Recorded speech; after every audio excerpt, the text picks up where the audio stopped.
Bonjour à tous, bienvenue dans Métropole Hebdo. On fait un tour d'horizon tout de suite des actualités. En mai, fais ce qu'il te plaît. Oui, mais si on apprenait à se déplacer autrement. Grenoble-Alpes Métropole, en partenariat avec le syndicat mixte des mobilités de l'aire grenobloise, dédie le 5e mois de l'année aux mobilités, c'est-à-dire trouver des alternatives à la voiture individuelle. 30 jours d'ateliers, conférences et visites pour apprendre à utiliser les mobilités douces dans son quotidien. Vendredi 9, par exemple, rendez-vous pour un atelier de réparation de vélo au Repair Café de Vif. Tout le programme se trouve sur grenoblealpesmétropole.fr/mois de la mobilité. Et nous, on se rend tout de suite à Cessinet-Pariset, chez Isotac, qui possède un savoir-faire exceptionnel en matière de transformation et usinage de pièces à haute résistance thermique et électrique, un process qui a séduit la métropole et la Chambre des métiers de l'artisanat en Isère, qui ont par exemple permis l'achat d'un nouvel ERP, logiciel de gestion des activités. Racheté en 2022 par Beauchamp, la société artisanale a évolué en PME industrielle, avec aujourd'hui 10 collaborateurs et un chiffre d'affaires de 2,5 millions d'euros. On s'aperçoit qu'on a un tissu local de sous-traitance extrêmement dense et extrêmement riche.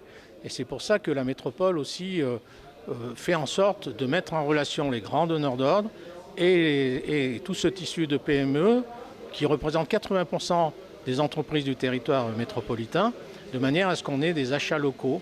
Et c'est vraiment quelque chose qu'on pousse, et c'est mon rôle moi aussi, dans le cadre de la volonté de réindustrialiser le territoire, de travailler avec ces entreprises, parce que ce sont ces entreprises, ces PME, ces TPE, qui font en fait l'histoire du territoire. Pour nous, sur le territoire, faire connaître des entreprises comme ça, c'est montrer que l'artisanat a toute sa place dans la vie économique. Ce qui est important dans les années à venir, c'est que toutes ces instances-là, que ce soit la CMA, la métro, tous les pôles, CIMES, etc., il faut qu'ils soient présents et il faut qu'ils soient aux côtés des décideurs et des entrepreneurs. C'est inconcevable de savoir que ces gens-là ne sont pas coude à coude avec les entrepreneurs, les créateurs de richesse. Avec pour objectif de multiplier par 2 son chiffre d'affaires d'ici 5 ans, Isotac prévoit d'embaucher un quart de salariés supplémentaires. Après 3 mois de chantier, la restauration du site de la Rivoire s'est terminée en février. Objectif, développer la zone humide et accueillir de nouvelles espèces. Les décennies d'activités d'extraction de matériaux qui l'ont détérioré ont eu un impact sur les espèces présentées et la qualité des habitats. Mais bonne nouvelle, le site reprend vie devant la caméra de Mirko Pesci. Un patrimoine naturel de 805 hectares sur 15 km de rivière, les îles du Drac abritent des centaines d'espèces animales et végétales. Créée en 2009 pour préserver les lits de la rivière, la réserve naturelle régionale des îles du Drac vient de terminer une partie de son réaménagement. L'idée, c'est vraiment, par l'aménagement, de recréer des milieux qui avaient été dégradés par les activités humaines. L'activité humaine a abîmé le site de la Rivoire qui a servi de carrière dans les années 70 et 90.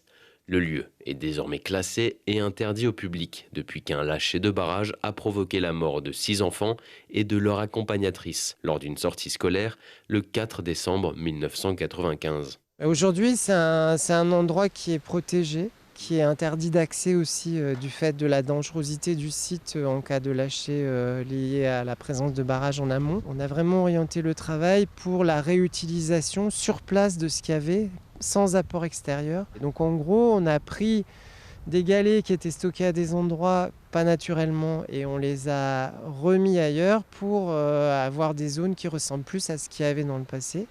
Et après, il y a eu des replantations au moyen de boutures, de végétation locale qui a été divisée et replantée pour que on n'amène aussi pas des choses extérieures et que ce soit finalement la richesse locale qui se redéveloppe.